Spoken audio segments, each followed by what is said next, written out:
I would like to call upon our next chairperson, Dr. Arvind, who is the President, Diabetes India, Director-in-Chief, Diabetes Authors Diamond Hospital, Bangalore, and we have Dr. Vijay Shaukat, the Senior Diabetologist from Goa.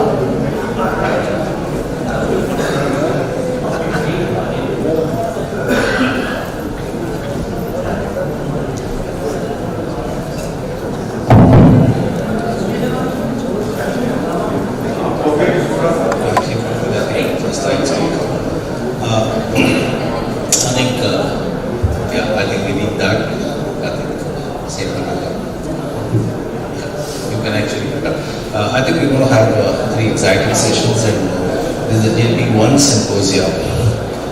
And I'm sure all of you are waiting to hear exactly what the speakers are going to be talking about. And we have 3 brilliant speakers.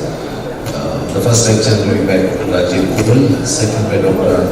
Anil Bansali, and third talk by Dr. Ajay Kumar. May I request Dr. Rajiv Goel, without wasting too much of time, to take the thing, and he will be talking about a silver lining in the armamentarium of diabetes therapy, the birth of world's first peptide in pill. And that's going to be a very, very interesting topic, Rajiv. I think Rajiv requires no introduction, but I will still read it from there or closer here. It's different set of classes. He is a medical director, consultant diabetologist at Cardiovascular Diabetes Care Center. He's been a speaker for many national and international sessions, and recently he's been doing a lot of good work with different types of work that's been going on, walk and talk and walk and discuss. And I think so. I think we should stop now and start the lecture. Thank you. Thank you, thank you, sir, for that kind word. And I'm going to speak on the birth of world's first peptide in a pill. And I went through the slides in the morning, and I saw that there's no data. And then I went through Dr. Sheshar's talk. I listened to in the morning, and I heard him speak about prevention of obesity.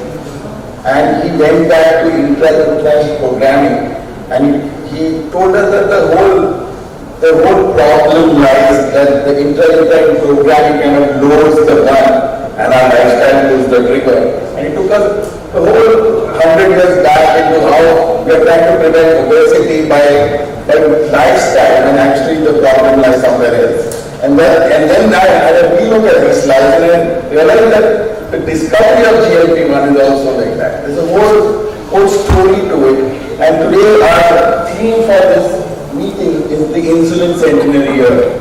And insulin is one of the top 5 discoveries, medical discoveries. It converted a fatal disease like type 1 diabetes into something that today we know that the type 1 diabetes lifespan has tremendously improved. So it's a game changer.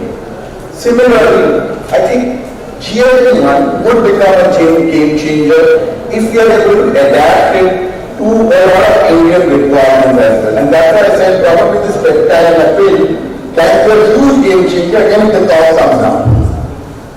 So again, diabetologists have always been interested in 2 aspects of the gut, incretin effect and glucagon effect.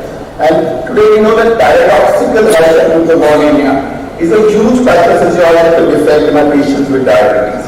If you look at the historical landmark from GLP-1, the people spoke about GLP-1 early, much before the insulin was spoken about, because incretin per se is something which originates from the intestine, and it can stimulate something only in the presence of nutrition. That's where the word incretin also came in. Now, about 1905 is when actually people spoke about it was some kind of a hormone. They didn't know it was a hormone or an axis, or as you can see. But you can see that the last 50 years a lot of research has come in till we had exenatide in 2005, and then we had liraglutide, and we had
Dr. Rajiv Kubil for an enlightening talk on the best promising peptide in the pill. So I welcome the next speaker, Dr. Anil Bansali from Chandigarh for his talk on pioneering new innovation in the management of type 2 diabetes with oral semaglutide. He is going to enlighten you. Before that, I'll introduce Professor and erstwhile Head Department of Endocrinology, PIG, Chandigarh. He has more than 500 publications and more than 32,000 citations. This was honored with Dr. B.C. Roy Award, and he is former president of ES and Punjab RSSDI, and he has authored the book Clinical Norms in Endocrinology. So welcome, sir. The stage is all yours. Thank you. As the background has already made by Dr. Rajiv, and I presume that the oral semaglutide invention, I think particularly this technology, will be possibly the greatest innovation of the century, because this will definitely pave the way for the oral insulin. Because this is the first, if you recall, even in the history of insulin of 32 years. Even in 1923, there was an attempt to make the oral insulin even at that time. But unfortunately, that could not be pursued for a longer time, and relentlessly failed. In fact, now in almost 100 years later, we are able to have this technology, and this technology really has paved the way for possibly for oral insulin in future. So what I am talking about the GLP-1 agonistic antibodies.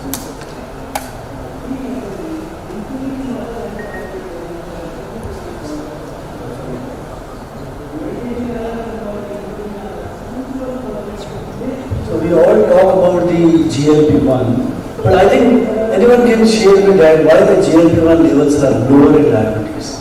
Only the one ethnic group in the world, that is only the Japanese population, the GLP-1 levels are low, even in patients with type 2 diabetes.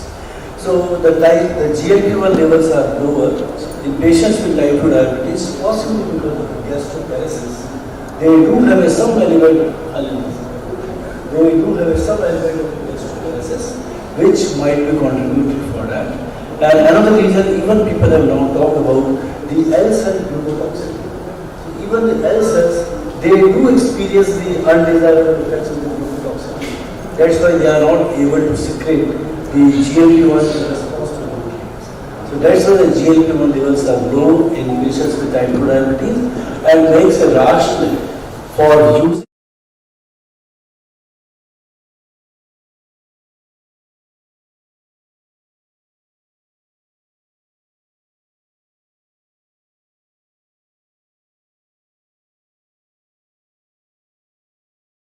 Safety, and there are so many trials. There were clinical pharmacology trials for this molecule. We have 24 trials. We have a phase 2 trial that is for a dose determining studies, and phase 3A trial that is basically RCTs with many other drugs. So total number of patients who have been enrolled in these trials is around 9,000 plus, and subjects exposed to oral semaglutide, something around 6,000 people have been exposed. So reasonably vast experience, vast clinical studies to say that the drug is effective and drug is safe. So these are the different trials, different ethnic groups, and you name any drug which we are using in the current armamentarium, it has been studied. So that makes us more bolder to use in clinical practice. So yes, first we talk about the change in hemoglobin. That's really the most crucial. How does the reduces the hemoglobin A1C and to what extent? And the extent is up to 1.1%. If you see any study, even the sitagliptin, even they are compared to the liraglutide, their own GLP-1 molecule, and however the dose of the liraglutide here is 1.8 milligram. So it is a variable from 0.7 to 1.5. So the maximum reduction in hemoglobin A1C you can have with this class of drug is around 1.5%. Remember, this is regardless of the weight reduction.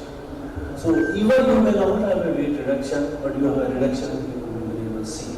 So does it mean, what does it mean? It means that the weight reduction and hemoglobin A1C reduction, they do not go hand in hand. So that's a different mechanistic insights into weight reduction and different mechanistic insights into the hemoglobin A1C reduction.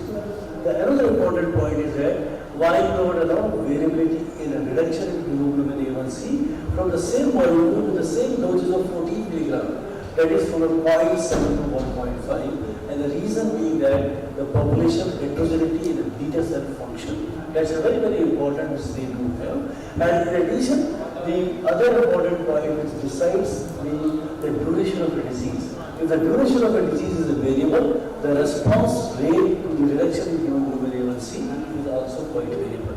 So like we have our gliptins around 0.6%, this drug is around 1.5%, definitely higher, almost double, just like the metformin, but certainly more potent, but it's regardless of the weight. Then the change in hemoglobin A1C from baseline those who had more than, so we all know that higher the baseline hemoglobin A1C, greater is the reduction. So reason for that, why the drug become more effective even in presence of this, the reason for that, why with a higher hemoglobin A1C, you have got a, because if you see the rate of the rise in hemoglobin A1C in first month, second month and third month, that is 50%, 30% and 20%. So what I mean to say is that, suppose someone has got a hemoglobin A1C of 11, your baseline is 7, so it is a 4% difference. How it has been built up? It is built up by 50, 30 and 20. How you lose it? You lose it by 20, 30 and 50. That's why if you have a higher hemoglobin A1C at baseline, you are going to have a more reduction in, it is not that the drug has become more potent when the hemoglobin A1C is high. It is not. It is how the rate of decline or delta change in hemoglobin A1C which you have in time. If you go further, so overall, you can see that the last computer line. So across all the trials, those who had a hemoglobin A1C of more than 9%, it had a reduction of 2.6% as opposed to 1.5% overall.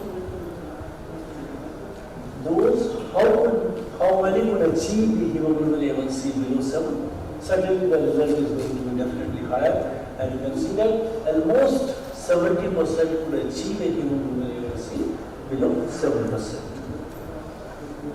How many have, this is important, because how many could lose the weight? So weight reduction is one of the very important, I think it's a very lucrative for the physicians to use this drug as a weight reducing pill, and this can reduce the weight up to 5 kg.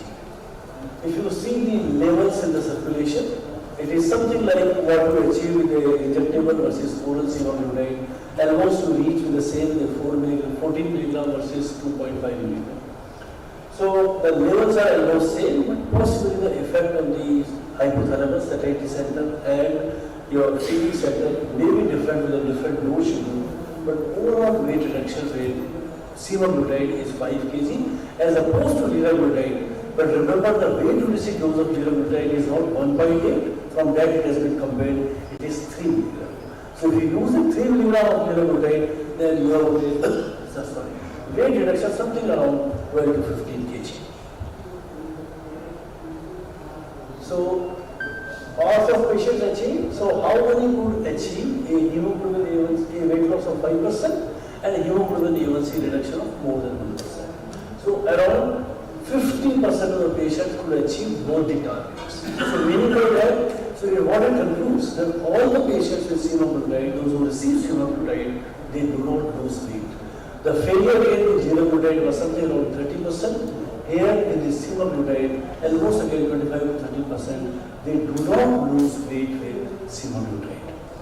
Why some do not lose? Possibly the sensitivity at the hypothalamus will be responsible for it, but all do not lose weight, but at least 5% and 1% reduction in hemoglobin A1C could be achieved by half of the patients who have used this product. Then change from race. Does any ethnicity? If you have any data for ethnicity, I think the data have already been shown for the DPP4 inhibitors. They are more effective in Asians, possibly because they have a more DPP4 activity. The same thing I think has also been observed in Asian population, that they are slightly better in an Asian ethnicity as opposed to Caucasians. Then a word about the CVOT trial. Any drug which is new in the armamentarium, the management of type 2 diabetes, we should definitely have a cardiovascular outcome, or it should be cardioprotective or neutral. Here you can see that there was a reduction in hemoglobin A1c, there was a reduction in body weight. However, this could not translate into a significant reduction in cardiovascular outcome. It was 21%, but statistically it was not significant. And the reason for that, the power of the study didn't have sufficient power to find out that whether it is really having a beneficial effect on the base or eventually the cardiovascular death. Because you something required in the study that around 600 deaths, which could not happen in that. That's why they are planning for a new study that is called SOUL, and the SOUL will come later. That will really tell us that really the drug has got a beneficial effect. But if we extrapolate from injectable semaglutide to oral semaglutide, the drug and the molecule is same, it is likely to behave in a similar way. However, so far the available data, they are, I would say, more, they are benefit, but it's more towards neutrality. But I mentioned you that observed changes in hemoglobin A1c around 1%, weight loss was around 4.2 kg. But cardiovascular, meaning by that, there must be some hard endpoints at a cardiovascular level which is responsible for decreasing this. I think the last part is the clinical part, where how to use and what are the concomitant drugs which are administered with the semaglutide and which is mostly taken by the patients with type 2 diabetes. That's why you have difficulties. The first point is that it has to be taken, like very clearly mentioned, that as you get up in the morning, you take just half glass of water. But even you take with a less than that, that is more effective. So if you take a more water, the drug gets diluted. So this dilution produces because the availability or absorption of the semaglutide is less than 1%. This becomes further diluted if you take a lot of water. So the advice is only you take a sip of water. You just take a sip of water and ingest the tablet. The second point here is that how long. You already saw the data of a scintigraphy, where the total erosion of the whole drug was around 57 minutes. So I say at least 1 hour, patient should not take anything. So with a sip of water, rather than even a half glass of water, less than the water, better is the outcome. And it should be minimum 45 minutes. You should wait for 1 hour. I think 57 minutes data, because it's a labeled tablet which have been examined, and the total erosion time is 57 seconds. So best is you wait for 1 hour. Then 4 other drugs which are common. I think the one is thyroid. The L-thyroxine is taken by almost 30 to 40% of the patients with diabetes. We always used to say that it is a more common association with type 1, but coincidentally, the type 2 diabetes, even our own data from our own institute, in 2,000 patients with type 2 diabetes, almost 30% had a subclinical or overthinking thyroid. And you also remember that anyone who has got a stage 3 CKD, they have a more predisposition to develop the subclinical hypothyroidism and Hashimoto's diabetes. So intake of thyroxine is not uncommon with patients with type 2 diabetes, and very surprisingly, there is an increase in area under curve for L-thyroxine if it is taken concurrently. So you have to in fact reduce the doses of L-thyroxine if you take it concurrently, but I think to be very on a safer side, because we also don't know L-thyroxine absorption is usually interfered by most of the substances. Your iron, your calcium, even your B complex, even your pantoprazole, most of the drugs interfere with the absorption of L-thyroxine. So what I will suggest, I think best is to wait after 1 hour you take your L-thyroxine. Because even if you take concurrently, and if AUC for the L-thyroxine is higher, then you have to reduce the dosage. which unnecessarily will lead to the impaired homeostasis at the level of TSH. So you will be frequently playing the doses at TSH. So best is to avoid that. So I will suggest take 1 hour later. With the anticoagulant warfarin, so frequent IR monitoring is recommended. Here it is not. They are not affected by the commonly administered drugs. I think the most important part was this and thyroxine. Then, yes, another advantage in elderly population, no dose adjustments. Patients with hepatic chronic liver disease, patients with even a CKD option, and all do not require it. What about the patients with GI tract disease? Because usually the drug is preferably absorbed in the stomach. So even someone is having a GI disease, mostly intestine, that may not be of relevance. With a hepatic impairment, you don't require anything. Even with a CKD, you don't require, as opposed to liraglutide, you are not supposed to use what the eGFR is below 30 ml per minute.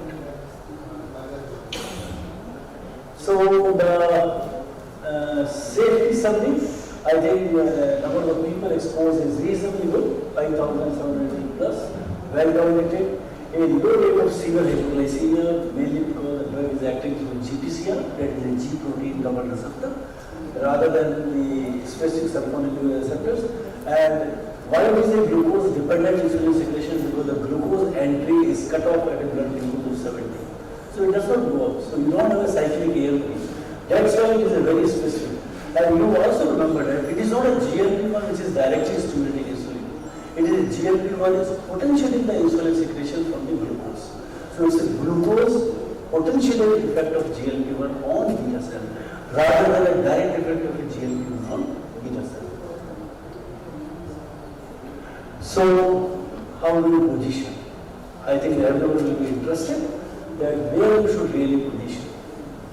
SGLT2 I think definitely have taken over. So metformin and SGLT2 I think like we have a data from a verified trial which suggests you use even at the hemoglobin A1C of 7. At a 7 you are using a combination of the 2 drug to target the 6 defects of the off-date. Why not we should use an SGLT2 inhibitors when you have enormous data and huge data on cardiovascular and renal protection. So I think the metformin and this SGLT2 they are at the top, and I think they are must be the applications. But here again, maximum 3 drugs, and here if suddenly there is a cardiovascular risk, you definitely have the edge of this class of drug. So use this class of drug unless the SGLT2 are indicated. Or if you have a CKD, even in CKD, the GLP-1 agonistic analogs like liraglutide, you had a beneficial effect on renal function. Only microangiopathic complications which was worsened by lira as well as by SEMA is diabetic retinopathy, which was worsened, however it became stable after some time. But the reason that whenever you do a tight glycemic control, the retinal blood flow is reduced and you may have a worsening of the diabetic retinopathy. Otherwise, the drug is renal-protective, cardioprotective, so even those who are having a high CV risk, I think you can add this class of drug. If SGLT2 are contraindicated, they will go with the metformin plus this class, otherwise metformin, SGLT2 and semaglutide.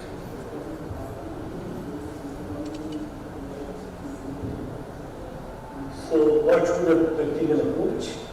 You treatment, yes, adverse effects. I have a very limited experience that with the oral semaglutide, yes, people are having a nausea and vomiting. Definitely, and you can either continue the same dose of 3 or 7, whatever they are on, for a slightly longer time, and then you can switch to 14 milligram.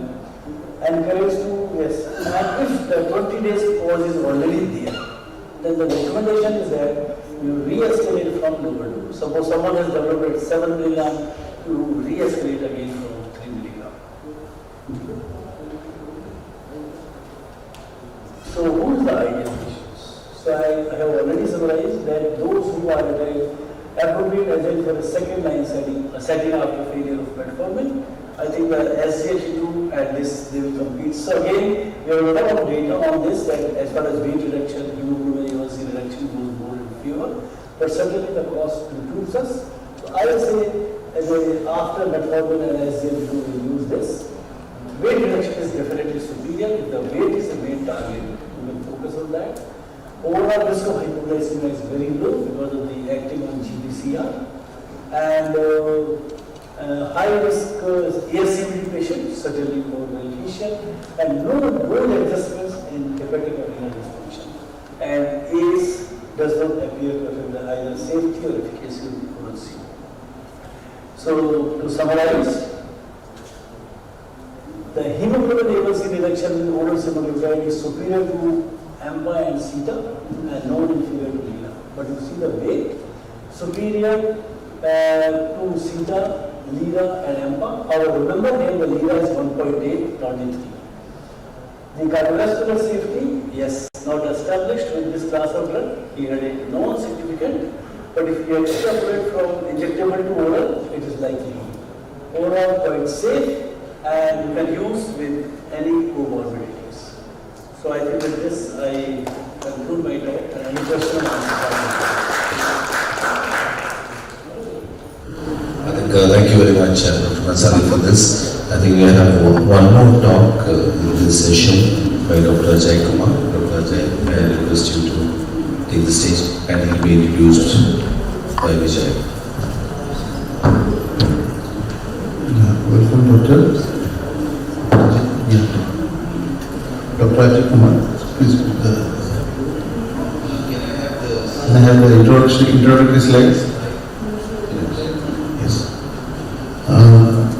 Dr. Ajay Kumar is an MD, FRCP, Edinburgh, consultant physician, diabetologist, director of Diabetes Care and Research Center, Patna, India, principal investigator of several phase 2-3 studies in development of new molecules in diabetes, principal investigator for ICMR India Diabetes Study for Bihar, global expert for development of newer insulins and GLP-1 based therapies, global expert for premixed insulin guidelines, author of several chapters of textbooks of medicine and diabetes, several publications, peer-reviewed journals. He has delivered more than 1,000 lectures at national and international meets.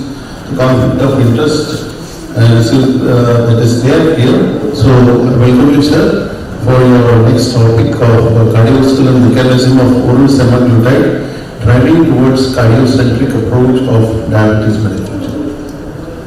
Honorable Chair, Dr. Arvind, Dr. Naik, ladies and gentlemen, let me thank the and the organizers of Diabetes India for inviting me for this wonderful scientific feast.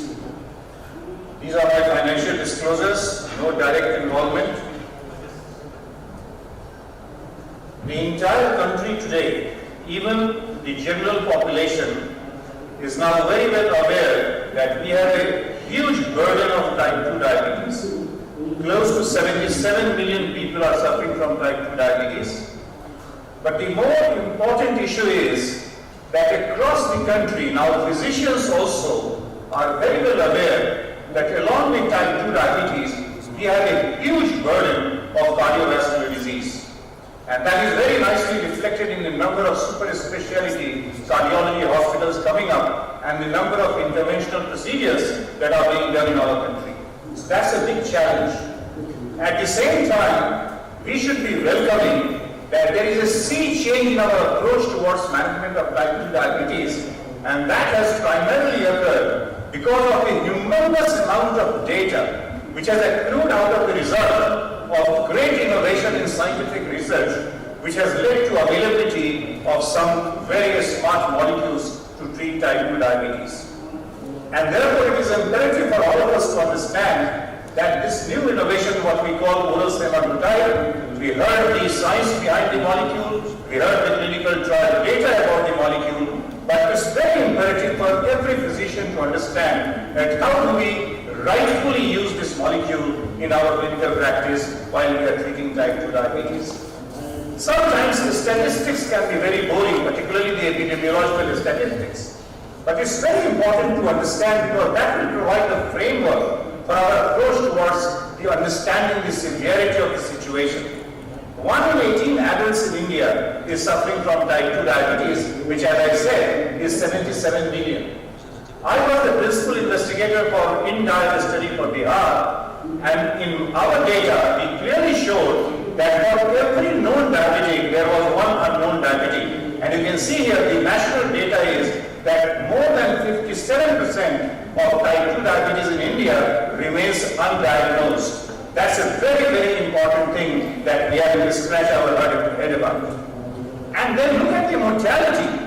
Close to 1 million people die of diabetes every year in our country, but unfortunately we don't have photographers who can take these deaths and get the Pulitzer Award for this. So what we are talking about is not only a huge burden of diabetes, but we also know that compared to the Caucasian population, diabetes occurs almost a decade or maybe 2 decades earlier in our population. And we have the double whammy of a very high insulin resistance and a very poor insulin secretory capacity. And this is all compared to the Western population, and this has to be kept in mind when we are selecting individual drugs. Now, when you look at the relationship between type 2 diabetes and cardiovascular diseases, I think 70% of people with type 2 diabetes at any point of time have some risk of cardiovascular disease. And then 2 out of 3 patients actually suffering from type 2 diabetes will eventually die because of the cardiovascular disorder. What is also important today, and particularly for this symposium, is that atherosclerotic cardiovascular disease is much more common in type 2 diabetes than in other forms of cardiovascular disease. And this has to be kept in mind when we are selecting important drugs. And unfortunately, the moment you are diagnosed with type 2 diabetes, you lose 6 years of your life. But on top of that, if you have already sustained a vascular event after diagnosis of type 2 diabetes, you lose almost 12 years of your life, and that's extremely unfortunate. It's also important to understand that when we translate all these data, epidemiological data, for the Indian population, the scenario is even worse. In the Indian population, coronary artery disease is 2 to 4 times higher in diabetic subjects. And this unfortunately occurs almost 1 or 2 decades earlier as compared to the Caucasian population. And premature cardiovascular mortality, as I said, is extremely common. So when we take all these issues into consideration, we have to select our drugs to treat type 2 diabetes, which not only control blood sugar, but actually take care of all the associated, what we call the metabolic syndrome fulcrum that we are talking about, so that we can not only provide a good glycemic control, but we also reduce the burden of cardiovascular disease and long-term renal complications. When you look at the major cardiovascular outcomes like mortality or myocardial infarction or a stroke or heart failure, we have differential contribution of HbA1c, high blood pressure, and abnormal lipid levels. I will not go, this is a very busy slide and it will take a lot of time to explain. But what I am trying to say, that we should get out of this concept that treating glucose is not a good idea, because you will see the total mortality, the heart failure, and even the myocardial infarction and the stroke are largely driven by uncontrolled hyperglycemia, certainly along with high blood pressure and high lipid level. So we have to do a holistic approach towards management of type 2 diabetes, and we should not think that glucose control is not a good idea, because I remember a decade back, this was slowly creeping in, that you derive a lot of microvascular benefit, but you do not derive macrovascular benefit. But that concept is totally disproven now, and we know that treating glucose effectively actually brings down the macrovascular complications as well. So we have moved from a glucocentric approach before 2010, and then we started treating our patients to target HbA1c and avoiding hypoglycemia and weight gain. That was the concept beyond that. And today, in the modern era, we are talking about total control along with weight reduction, not weight neutrality only, weight reduction, control of the blood pressure, avoiding hypoglycemia, and at the same time providing vascular benefits, what we call cardiorenal benefits to our patients of type 2 diabetes. And all this is possible because we know the virtuosity of the GLP-1 receptor molecules. GLP-1 receptor agonists target most of the pathogenic mechanisms of type 2 diabetes. And when you use a GLP-1 receptor agonist, particularly looking at the vascular endothelium, you provide the dilatation of the vascular endothelium, you provide a better endothelial function, you stabilize the plaque, and you improve the blood flow, and at the same time, working at the kidney level, you produce diuresis and natriuresis. All these 5 pathogenetic mechanisms through a GLP-1 receptor agonist is going to provide vascular benefit, particularly to the cardiovascular system and also to the renal system. If you look at the other pathogenetic mechanisms like the inflammation, smooth muscle proliferation, and platelet aggregation, all these are effectively reduced by using a GLP-1 receptor agonist. And therefore, you can look at this beauty of this class of molecule that they will be targeting most of the pathogenic mechanisms of type 2 diabetes. Now, Dr. Bansali briefly touched about the Pioneer 6 study, which was the cardiovascular safety study with oral semaglutide. And as you can see here, when you look at the 3-point MACE, there was a non-significant 21% reduction. And you remember with liraglutide and with the injectable semaglutide, we had 14% and 26% reduction. But they were statistically significant. This was not statistically significant. But then look at the other way around. The individual components of myocardial infarction and stroke were not favorably affected in the leader trial. Whereas if you look at the other outcomes, like the non-fatal myocardial infarction and cardiovascular death, I will come to that data. It is very interesting. If you look at the cardiovascular death, there is a statistically significant 51% reduction. And when you look at the all-cause death, it is again a statistically significant 49% reduction. This is not an ordinary data. And we should also realize that we are not talking about a cardiovascular superiority trial. We are talking about a cardiovascular safety trial where you have recruited lesser number of patients, you are looking at lesser number of events, and the follow-up period is not very long. This trial is particularly to establish the cardiovascular safety, not to demonstrate cardiovascular superiority. And going forward, let us look at combining the data which is already available from injectable semaglutide through the SUSTAIN 6 trial, along with the Pioneer 6 trial, and first try to understand the differences in the trial design. And these differences are very clear.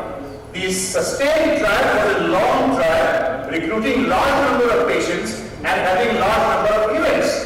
Whereas the Pioneer 6 trial, as I said, is a smaller trial looking at a smaller number of events.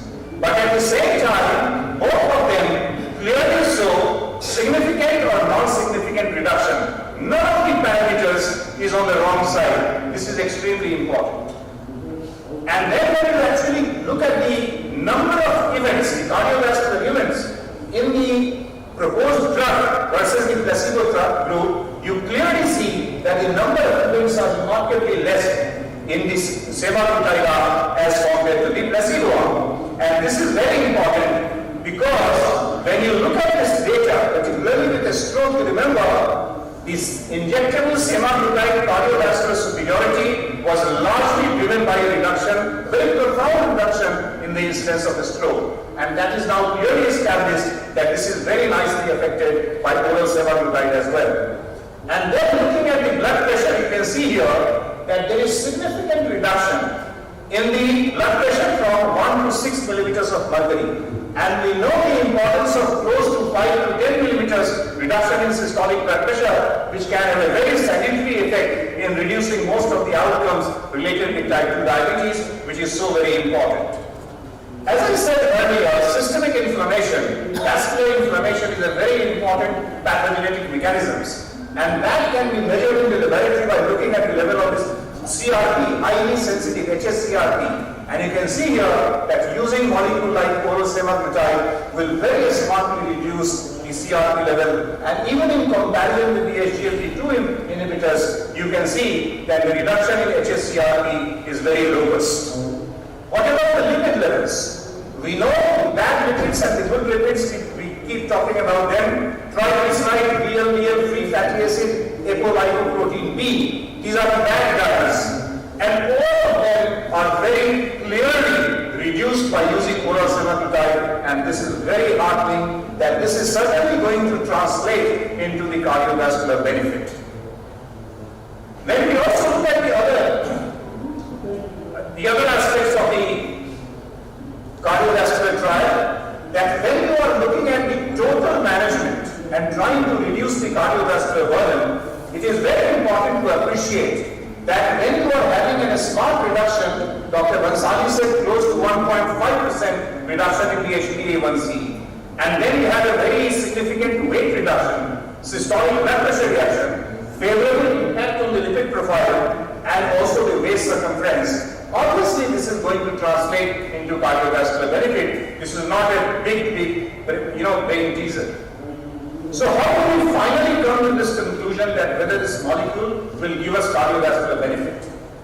By looking at the data that I and Dr. Bansali presented, it is very tantalizing to speculate that this molecule, if used for a prolonged period of time of 4 to 5 years, and we look at significant more number of events, then possibly that non-significant 21% reduction will become a huge significant outcome. But for that we have to wait till the study, what we call the SOUL trial, which he briefly mentioned, is now initiated, and we will be waiting for the result of this trial. Look at the canvas of this trial. It's a global trial recruiting large number of patients across the world, including more than 400 sites, so many investigators, and therefore is likely to give us a humongous amount of data pertaining to the cardiovascular efficacy. So when we are talking about semaglutide, I think it's very important to understand that through these clinical trials, we are not only looking at total control of type 2 diabetes, we are looking at the cardiovascular outcomes, renal outcomes, and the peripheral vascular disease outcomes also. All these are effectively going to tell us that where to position this molecule. I think the natural common sense tells us that a molecule like this should be used much early in the natural history of type 2 diabetes, because we know that the seed of cardiovascular disease in type 2 diabetes doesn't happen 5 or 10 years after the diagnosis of type 2 diabetes. It's right there at the time of diagnosis of type 2 diabetes. And then trials like heart failure in preserved ejection fraction, mechanism of action trial, renal mechanism of action trial, peripheral arterial disease trial, all these are going to tell us that how effectively this can reduce these burdens, and when should this molecule be started in our clinical armamentarium. Dr. Bansali has already alluded to the positioning of this molecule, so this is ADA standard of care. I will skip. The bottom line is that any patient of type 2 diabetes with a cardiovascular disease, established cardiovascular disease, or high risk of this cardiovascular disease is a very important candidate for using a GLP-1 receptor agonist with or without an SGLT2 inhibitor. With this, I would like to thank all of you, and I will just summarize very briefly that today, because of the data which has emerged, GLP-1 receptor agonist is an evolving solution to address majority of the problems, and particularly the residual cardiovascular risk. The metabolic effects, the benefits, the improvement in the beta cell function, improvement in the cardiorenal outcomes, all of them make a GLP-1 receptor-based molecules as the choice of treatment for type 2 diabetes. A 13% reduction in 3-point MACE in the previous studies, and then the renally compromised, all of these tell you that even those patients who have an eGFR close to 15, you can still use this class of molecule. That's a very welcome, because you do not need to keep adjusting in other molecules, particularly the sulfonylureas and even many of the other molecules. And therefore, I think it is very important to understand that based upon these scientific data, European Society of Cardiology has actually moved up GLP-1 receptor agonist and SGLT2 inhibitor even before using metformin in those patients with established cardiovascular disease or high-risk cardiovascular disease. Thank you very much.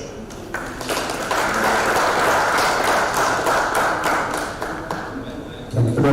Ajay, for the enlightening talk about cardiovascular mechanisms of semaglutide. I would hand over the mic to Dr. Arvind for further. Dr. Bansali, I mean, if there are any questions, I would like to make it very quickly, but then one simple question now to any one of the three can actually take this question. With the availability of oral semaglutide, the peptide in a pill, what will be the role of an injectable semaglutide, which is once a week, and where do you see we can differentiate when choosing a patient? Anybody can answer.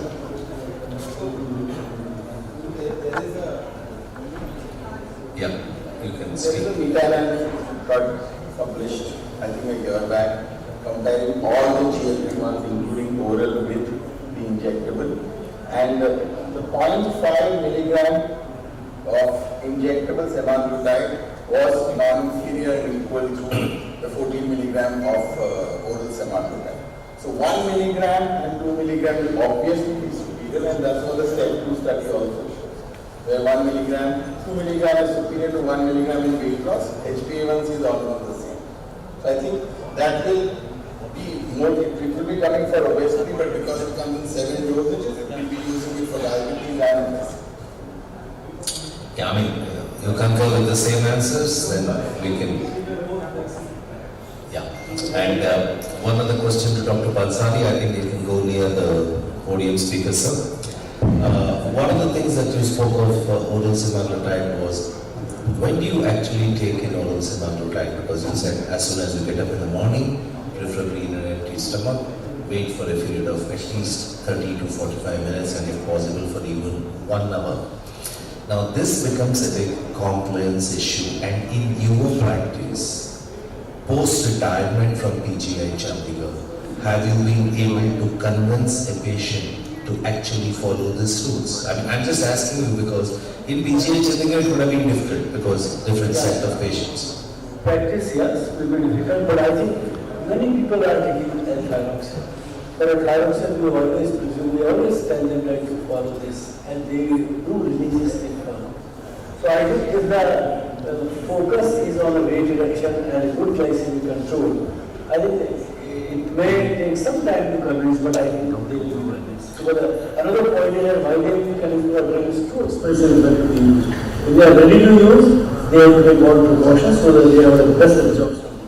I mean, despite its cost, I mean, it's costing the lowest in India. It's probably costing the lowest in India. But I know cost can be a factor. Ajay, how many patients have you been able to convince? Same question to Dr. Rajiv.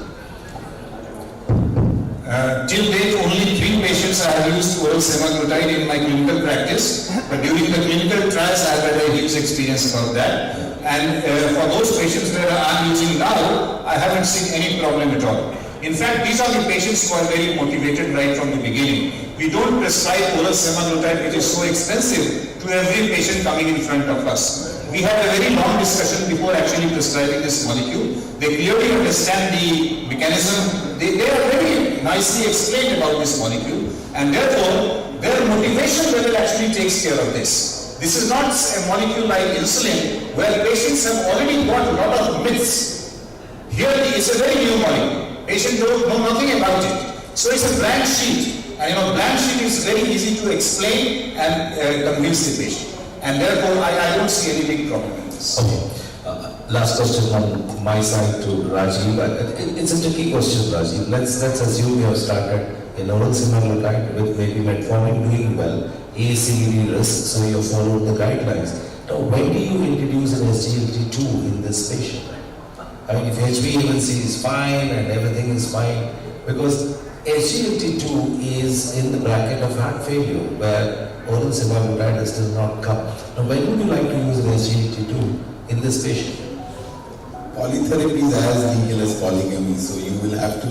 So if this patient develops some amount of CKD or his HbA1c goes higher, I would introduce an SGLT2. And as per guidelines, if the patient's HbA1c is below 7%, and if he's not on any of these drugs, we need to replace. So my addition would be of an SGLT2 if he develops any kind of proteinuria, I will go in for an HGLT2.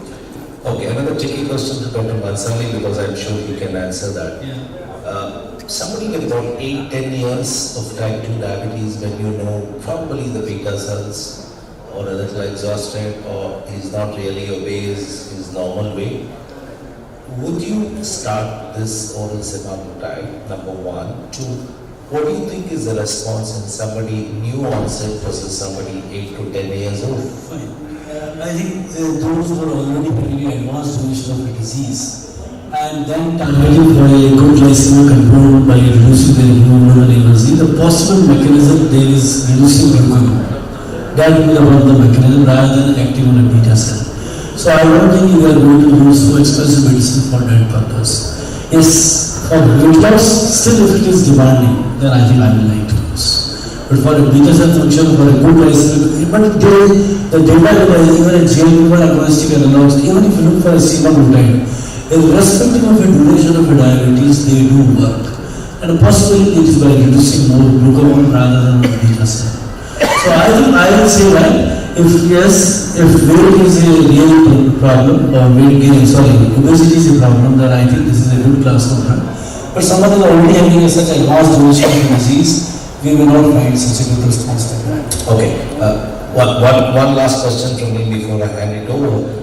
Hypothetically, let us assume Dr. Ajay Kumar is doing a PhD under you, Dr. Bansali, and he comes and says, this drug has reduced HSCRP, but he has not done IL-6, he has not done IL-10, which are also markers of inflammation.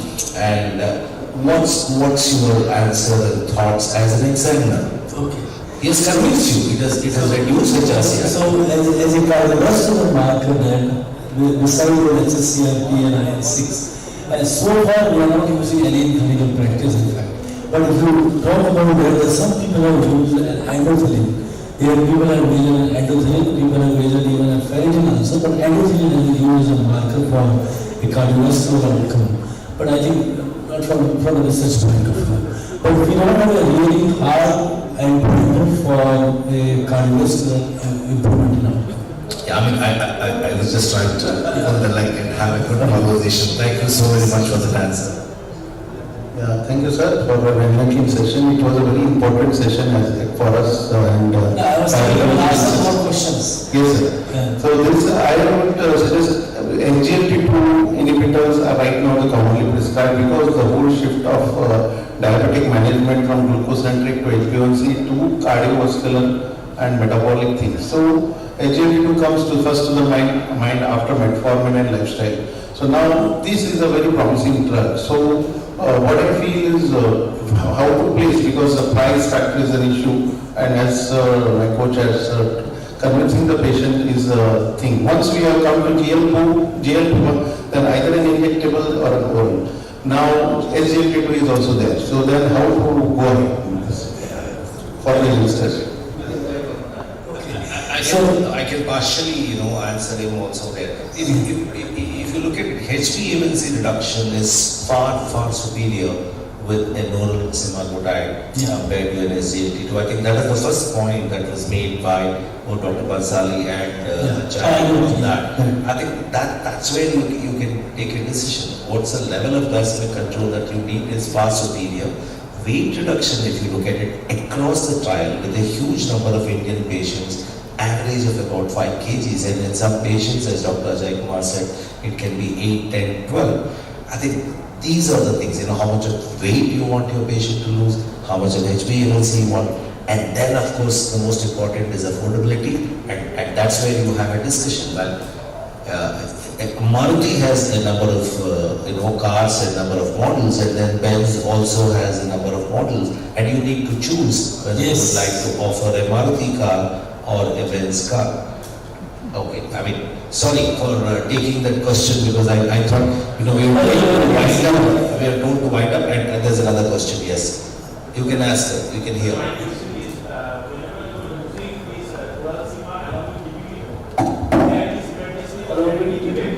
Yeah.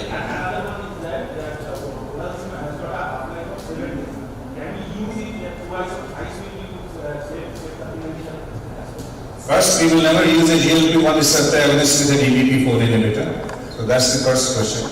The second question is that if you use, even if the half-life is 1 week, if you give it at 1 week interval, it has been looked at in the PK/PD studies that there is a wide amount of glycemic variability and in the concentration of the semaglutide. And therefore, this repeated dosing on a daily basis actually stabilizes this glycemic variability And based upon the PK/PD study, it has been recommended that even if it is a long half-life, it should be given daily. But if you are giving it thrice a week, it will still have its impact on the HbA1c reduction and the blood pressure reduction and maybe even the other putative benefits. But when it comes to glycemic variability, you are definitely compromising, and you can actually look at that by doing a CDMS study on patients who are taking on a daily basis and rather than taking on a thrice weekly or even a weekly basis. I will not outrightly reject your view because there was one study which was available there where they used the DPP-4 inhibitor and GLP-1 agonistic analog together, and the rationale was to preserve the GIP, because by using a DPP-4 inhibitor you are increasing the GIP level that can contribute to reduction in hypoglycemia. But I think that was not a very strong proposal in that way, but the people have used that, but there are very, you say anecdotal 2 or 3 studies down there. But usually it does not make a rational to use when you use these two classes of drugs together, and when the one drug is too powerful in that way. Yeah, I think easy way to remember is, if you are newly wed, never take your wife in front of your ex. Okay, so maybe before and don't go together. I know organizers are, they've already been telling me, they're sending me messages. I think with that we will end. Yeah. Why can't we have a discussion down?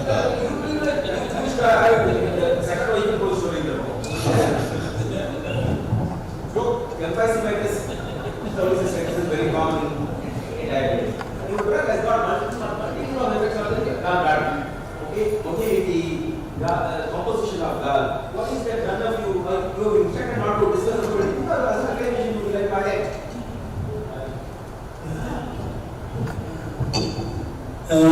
The gallbladder motility is reduced by the GLP-1 agonistic analogs, but not to a real clinical significance. So I don't find there is anyone have noticed about there is an increase in incidence of gallstone disease or any increasing incidence of abrasive metasclerosis, status of that. So this may be of a subclinical level, may not be of a clinical significance in that. So there is no need to speak for value because these individuals are both. Yeah, they are known for they are known, and even once they lose weight again, they have a proposal to develop a policy. Directly, like something other gallstone disease, whether they compare you reimburse for the surgery, They will be requiring surgery for that, but it doesn't mean that it is not used. It has got some side effects, which is not highlighted by anyone. Thank you. May I request the chairperson to the next session, Dr. Shaukat Sadikot, to come and take the seat, and they can just start the next session.